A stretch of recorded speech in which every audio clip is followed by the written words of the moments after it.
Assalamualaikum warahmatullahi taala wabarakatuh. Teman-teman sekalian, subscribe ya. Insya Allah dengan subscribe kalian semua itu menjadi amal jariah karena insya Allah konten video-video di channel ini insya Allah sangat mengedukasi dan bermanfaat. Jadi jangan lupa subscribe. Barakallah. Terima kasih.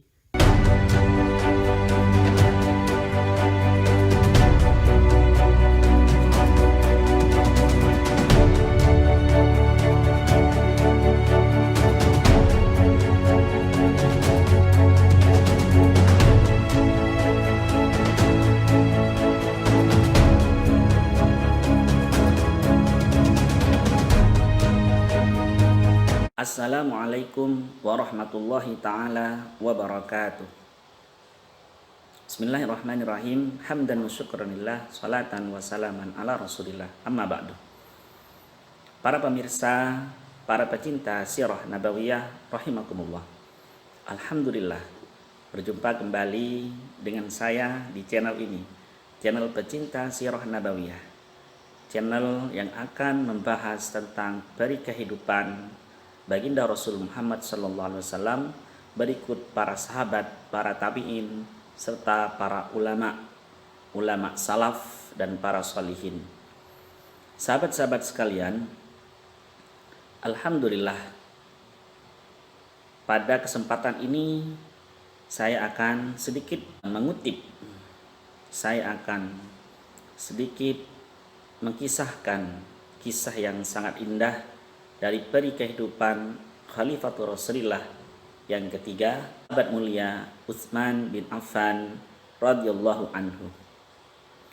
Para pemirsa, para pecinta sirah nabawiyah rahimakumullah. Nama beliau adalah Utsman bin Affan al-Umawi al-Quraisy. Maksudnya adalah beliau Utsman putra Affan dan beliau dari kalangan Bani Umayyah, keturunan Umayyah, dan juga dari kalangan Quraisy, kaum Quraisy, dan nasabnya sangat dekat dengan baginda Rasul Muhammad sallallahu alaihi wasallam.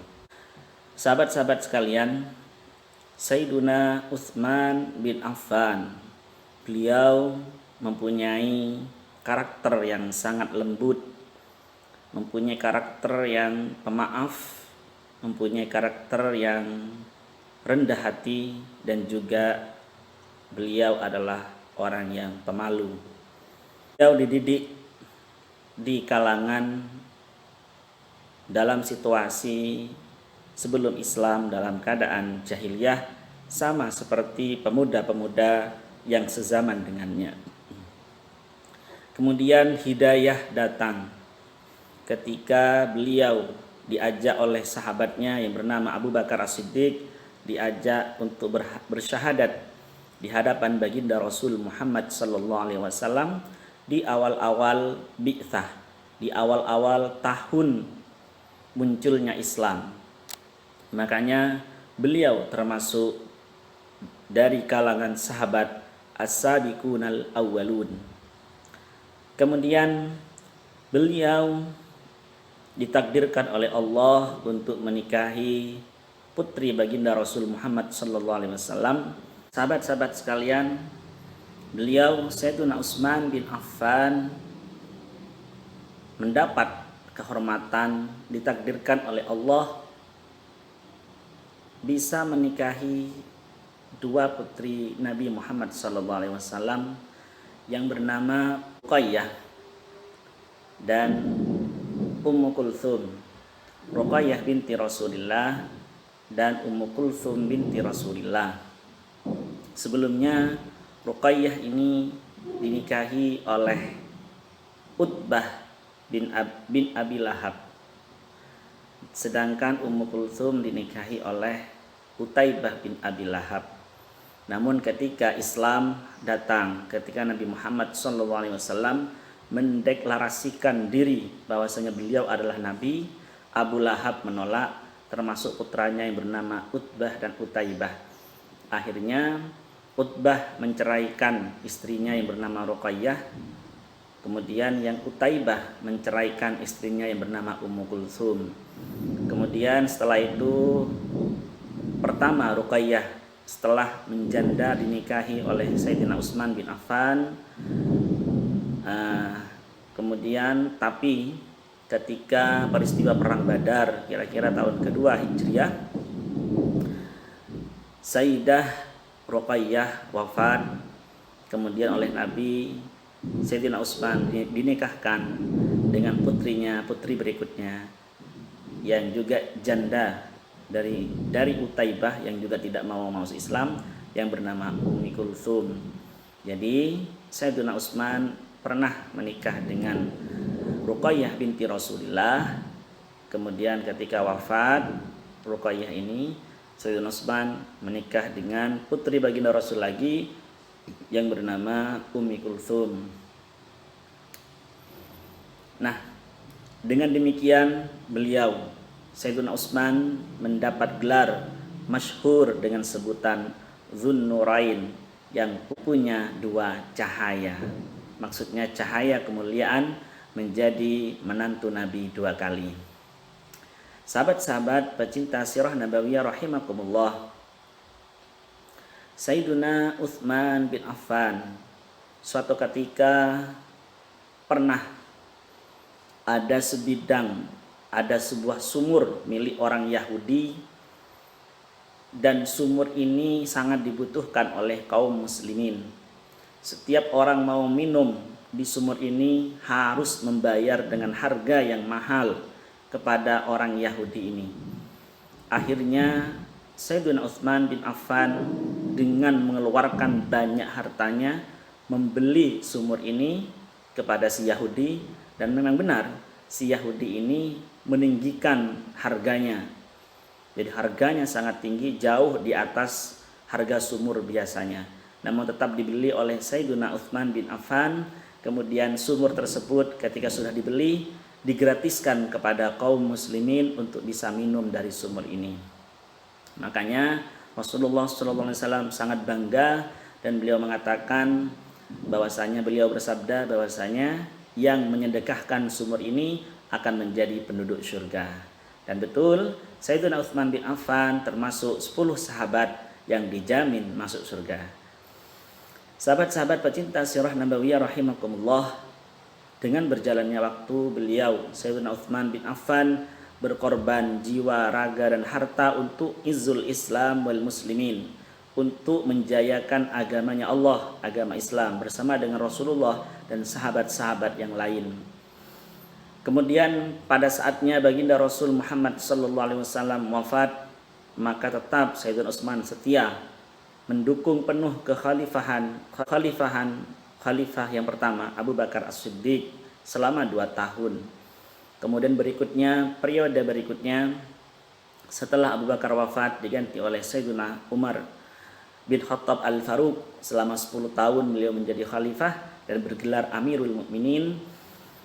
Dan Sayyidina Utsman juga sangat mendukung pemerintahan yang dipimpin oleh Sayyidina Umar bin Khattab radhiyallahu an. Pada waktunya ketika ajal sudah mendekat pada sahabat Sayyidina Umar bin Khattab, ketika beliau ditikam oleh seorang majusi yang bernama Abu Lu'lu' al-Majusi, dan beliau masih hidup selama 3 hari walaupun sudah keracunan dan sekarat, dan beliau masih memberikan amanah kepada 6 sahabat mulia untuk berdiskusi, bermusyawarah dan memutuskan siapa yang akan menggantikan Sayyidina Umar menjadi khalifah penerusnya. Kemudian 6 sahabat berkumpul, yaitu Sayyidina Utsman bin Affan, Sayyidina Ali bin Abi Thalib, Sayyidina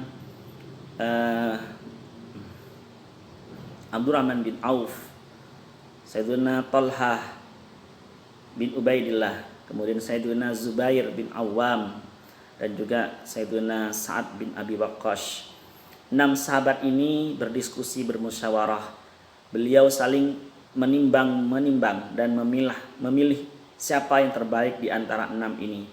Kemudian dari 6 sahabat tersebut 2 nama muncul, yaitu Sayyidina Utsman bin Affan dan Sayyidina Ali bin Abi Thalib. Kemudian dari 2 sahabat ini ditimbang lagi, dicari lagi hadis-hadis Nabi. Bagaimana Nabi memuji kedua orang mulia ini. Akhirnya muncullah nama Utsman bin Affan. Selisih beberapa hadis. Dalam riwayat selisih 2 hadis saja. Akhirnya terpilihlah, disepakatilah bahwasanya khalifah pengganti Sayyidina Umar adalah Utsman bin Affan. Sayyidina Utsman bin Affan. Kemudian kaum muslimin membaiat beliau dan juga akhirnya Sayyidina Umar bin Khattab wafat dengan tenang. Setelah itu kepemimpinan Islam dipimpin oleh Sayyidina Utsman bin Affan dengan rentang waktu yang cukup panjang, bahkan paling panjang dalam sejarah kekhalifahan Khulafaur Rasyidin. Sayyidina Utsman bin Affan memimpin kaum muslimin menjadi Amirul Mukminin selama 12 tahun. Dimulai dari beliau waktu itu berusia 70 tahun. Pada 6 tahun pertama, suasana keislaman, keamanan negara Islam sangatlah damai, aman, nyaman, sama seperti pada halnya pada masanya Sayyidina Umar bin Khattab radhiyallahu an. Namun pada 6 tahun terakhir, setelah 6 tahun paruh pertama masuk ke 6 tahun paruh kedua, infataha babul fitan, terbukalah pintu-pintu fitnah. Nah, dalam kajian 6 tahun terakhir ini sangatlah sensitif, sangatlah mengacaukan pikiran. Bahkan bisa saja pembaca budiman, para mustami'in kalau mendengar dari satu sisi akan terjebak dalam mengikuti satu sahabat dan membenci sahabat yang lain. Oleh karenanya, sebelum kita bahas hal-hal yang sensitif ini, saya ingin mengutip sebuah syair, sebuah bait syair dalam kitab Zubat. Dikatakan di kitab itu, wa ma jara bainas sahabah naskutuh. Apa yang terjadi di antara kalangan sahabat sebaiknya kita diam saja, lebih selamat. Tidak perlu kita kritik ini yang salah, ini yang benar, karena ini sudah bagian dari sunnatullah ya. Ada fitnah yang akan menyebabkan beliau Sayyidina Utsman bin Affan nanti pada akhir hayatnya beliau harus syahid, wafat di tempatnya, di rumahnya ketika beliau sedang membaca Al-Quran dan sedang berpuasa. Sahabat-sahabat sekalian, kembali ke masa pemerintahan Sayyidina Utsman bin Affan radhiyallahu an. Beliau meneruskan jejak pendahulunya, yaitu Sayyidina Umar bin Khattab, dengan penaklukan dan pembebasan ke negeri-negeri yang jauh di luar Arab, di luar Jazirah Arab. Bahkan sangat terkenal sekali armada pasukan muslim ketika pada zaman Sayyidina Utsman bin Affan ini ada armada laut pertama, armada perang yang menggunakan kapal yang terkenal dengan perang Dzatus Sawari. Perang Dzatus Sawari ini perang melawan kaum atau bangsa Romawi di Laut Tengah, Laut Mediterania. Akhirnya Siprus dan beberapa daerah di sekitar Laut Tengah itu menjadi daerah daulah keislaman, daulah Islam, daerah-daerah yang penduduknya masuk Islam. Sahabat-sahabat pecinta sirah nabawiyah rahimakumullah, pada masa Sayyidina Utsman bin Affan juga ketika dalam satu peperangan, karena sudah Islam sangat menyebar luas di kalangan para suku dan para bangsa-bangsa, suku-suku yang berbeda, maka bertemulah antara orang Arab asli dengan orang non-Arab yang masuk Islam, kemudian dengan orang Yaman, orang Mesir, orang Persia, bergabung dalam tentara Islam ketika mau melakukan penaklukan dan peperangan, ketika malam mereka sama-sama membaca Al-Quran. Ketika membaca Al-Quran, logatnya beda, caranya beda, qiraahnya beda. Akhirnya dengan perbedaan tersebut, dicetuskanlah, ditulislah mushaf yang sama, yang sesuai, yang satu, yaitu disebut dengan mushaf Utsmani. Jadi salah satu prestasi besar, prestasi yang gemilang pada masa baginda, pada masa sahabat Utsman bin Affan ini adalah menjadikan Al-Quran menjadi satu mushaf, yaitu mushaf Utsmani. Dan mushaf tersebut sampai sekarang yang menjadi Al-Quran yang kita baca pada saat ini. Alhamdulillah, berkat jasa beliau dan jasa para sahabat-sahabat yang lain. Sahabat pecinta sirah nabawiyah rahimakumullah, Sayyidina Utsman juga orang yang ahli membaca Al-Quran, cinta dengan Al-Quran. Bahkan ketika beliau wafat juga dalam keadaan membaca Al-Quran. Sahabat-sahabat pecinta sirah nabawiyah rahimakumullah, di periode kedua masa pemerintahan beliau 6 tahun berikutnya, hampir di usia beliau yang sudah lanjut 70 tahun ke atas, hampir 80, beliau mengangkat kerabat-kerabatnya sendiri untuk menjadi gubernur. Di antaranya Muawiyah bin Abi Sufyan yang menjadi gubernur di daerah Syria, di daerah Syam. Nah, dan beberapa pejabat-pejabat lainnya yang dari kalangan keluarga beliau sendiri. Sahabat-sahabat sekalian, para pecinta sirah nabawiyah, hal ini sebenarnya tidak masalah selama orang tersebut kompeten, jujur, amanah, walaupun dari kalangan keluarga sendiri. Namun hal ini memetik ketidakpuasan dari kaum muslimin yang lain, ditambah dengan adanya fitnah-fitnah dari kelompok ketiga, orang yang berkepentingan ingin memecah belah umat Islam pada waktu itu.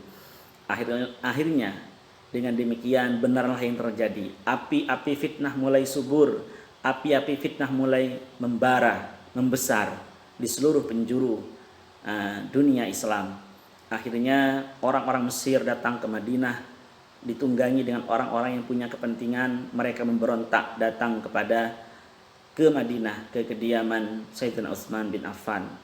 Puncaknya beliau, Sayyidina Utsman bin Affan, sosok yang sangat mulia, harus syahid, terbunuh, tewas di rumahnya sendiri ketika beliau sedang membaca Al-Quran. Nah, dengan demikian ini menjadi masalah fitnah yang kemudian merembet pada masa berikutnya ketika periode khalifah yang keempat Ali bin Abi Thalib, bahkan nanti sampai kepada masa Hasan Hussein, sampai kepada awal-awal daulah Bani Umayyah. Sahabat-sahabat pecinta sirah nabawiyah rahimakumullah, beliau Sayyidina Utsman bin Affan wafat pada usia ke-82 tahun pada tahun ke-35 Hijriah.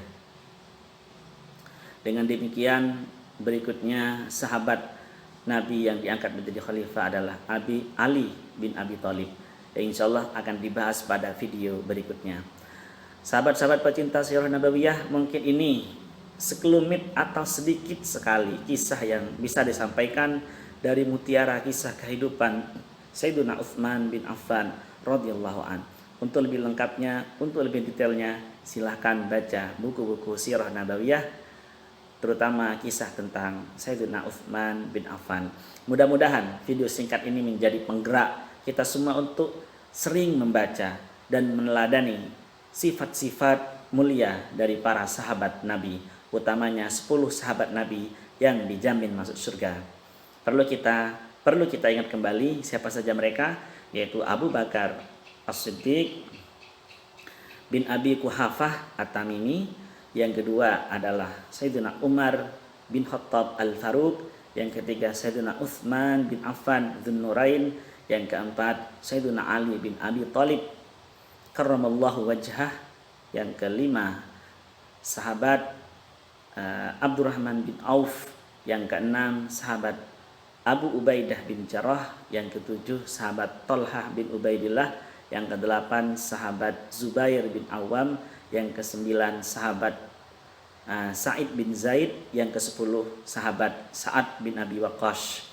Mudah-mudahan kita semua terus senantiasa meneladani sifat-sifat mulia dari 10 sahabat yang dijamin masuk surga ini, dan mudah-mudahan kita semua nanti kelak di hari kiamat bisa bertemu dengan beliau-beliau di surganya Allah, surga Firdaus Al-A'la. Amin ya Allah ya Rabbal Alamin. Demikian video ini, mudah-mudahan bermanfaat, mudah-mudahan barakah.